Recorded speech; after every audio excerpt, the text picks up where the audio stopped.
2027 के शुरुआत में यूपी का चुनाव है। 8 महीने से भी कम का समय यूपी के चुनाव में रह गया।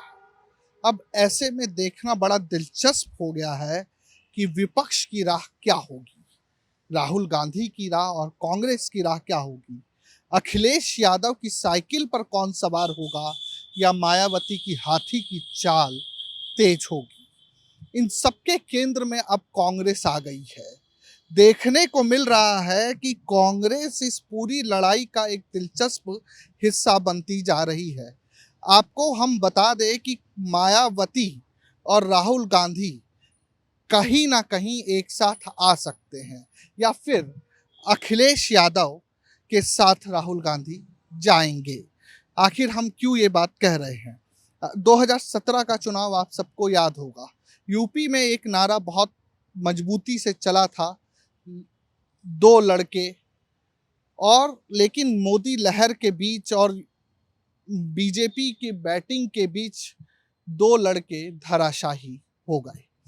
अब सवाल ये है कि कांग्रेस के लिए सपा ज़्यादा मुफीद रहेगी या बसपा अधिक मुफीद रहेगी। आपको इस आंकड़ों की तरफ लेके चलते हैं। जब दो लड़के की बात हुई तब हम सब ने देखा कि अखिलेश यादव और राहुल गांधी यानी सपा और कांग्रेस का क्या हाल हुआ। उसके बाद 2019 में सपा और बसपा ने चुनावी गठबंधन कर लिया तो कांग्रेस ने प्रियंका गांधी को आगे किया और नारा दिया लड़की हूँ, लड़ सकती हूँ।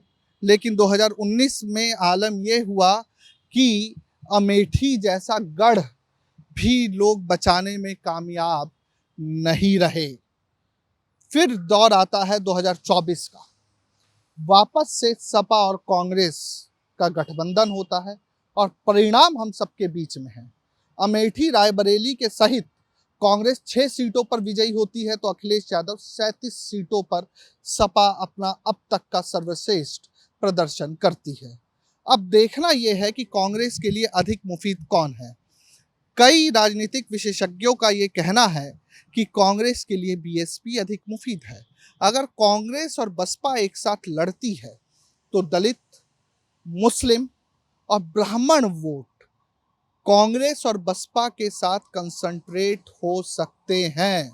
इन बातों को और अधिक बल इसलिए भी मिल रहा है कि 24 मई की जो बीएसपी की बैठक थी अधिकारियों की, उसमें मायावती ने ना ही सपा के खिलाफ कुछ बोला और ना ही कांग्रेस के खिलाफ कुछ बोला। अभी तक मायावती और सपा और कांग्रेस दोनों पर मुखरता से वार कर रही थी, लेकिन 24 मई की बैठक में कुछ नहीं कहा गया। उसके बाद कांग्रेस के दो दलित नेता राजेंद्र पाल गौतम और तनुज पुनिया मायावती के घर जाते हैं।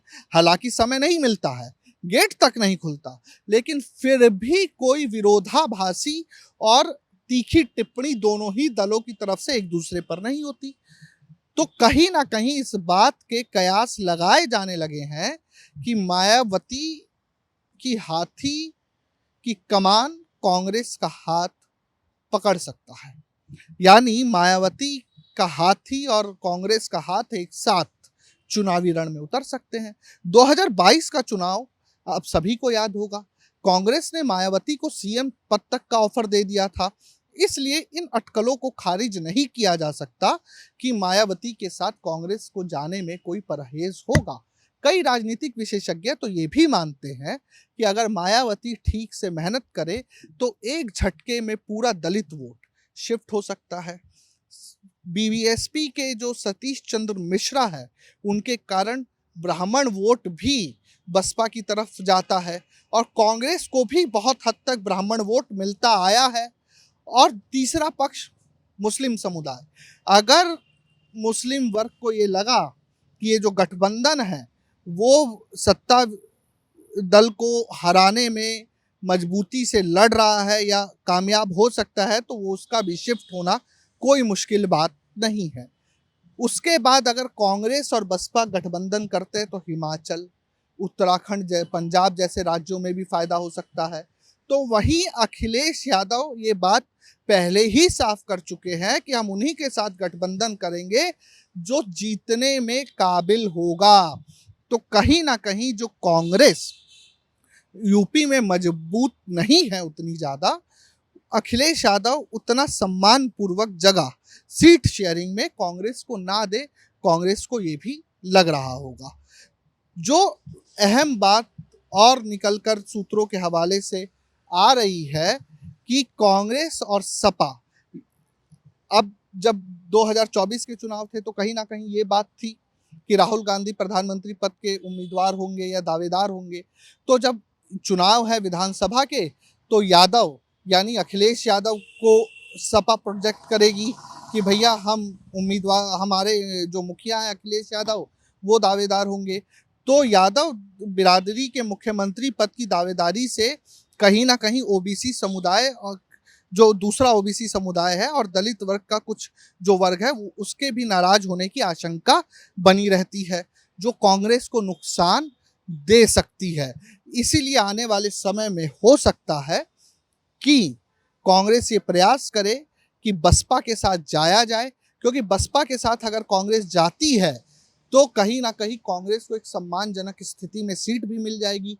और कांग्रेस के लिए इस तरीके से गठबंधन बदलना कोई नई बात नहीं है। ताजा एग्जाम्पल हम लोग तमिलनाडु का देख सकते हैं कि कैसे जैसे ही टीवी के नंबर्स ज्यादा आए, जो सबसे बड़ा दल बन के उभरी, डीएमके का साथ छोड़ के कांग्रेस टीवीके के साथ चली गई।